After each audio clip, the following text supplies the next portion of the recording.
Conquest really just put himself up there in the all-time TV show villain rankings. For sure. This dude was the epitome of a freaking demon, dude. Demon. The way he was putting his hands on Invincible, it honestly might have been worse than what Omni-Man did. Like, this dude literally made Invincible call for a timeout in the middle of their fight. A timeout. And the fight really wasn't even lasting that long. Invincible was just, like, cooked already. He was like, I can't handle this at all. I need help. Invincible was getting beaten so bad by Conquest, Oliver came in to help Invincible. And his mom was okay with it.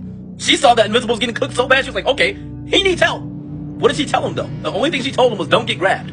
What happens to Oliver? He gets grabbed almost immediately after getting one shot into the ground so hard he bounces like a bouncy ball. And Conquest, being an absolute psychopath, lifts Oliver over his head and slowly starts ripping him in half and describing to him how amazing it's gonna be when he rips him in half. Yeah, Adam Eve shows up and actually is pretty freaking clutch. She goes full on like Green Lantern mode and has all these like crazy new abilities we've never seen her use before, like I don't even know, pink armor. She even somehow manages to freeze Conquest in midair, but not before she gets so tired that she just completely runs out of juice and loses basically all of her power somehow. And then she got two-piece comboed and she was basically dead. Or so we thought. Mark cries over Adam Eve's body for a little bit, then he gets so enraged he punches straight through Conquest's metal arm. But because he did that, he broke his own wrist in the process.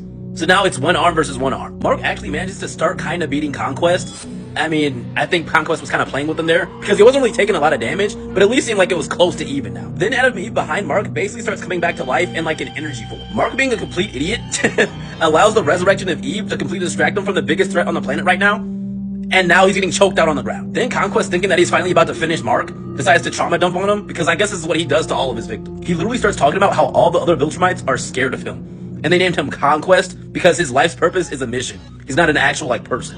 It's pretty insane. Then, just as Mark's about to go out, Eve hits Conquest with an energy beam that fries his entire suit and his layers of skin. After she does that, she passes out.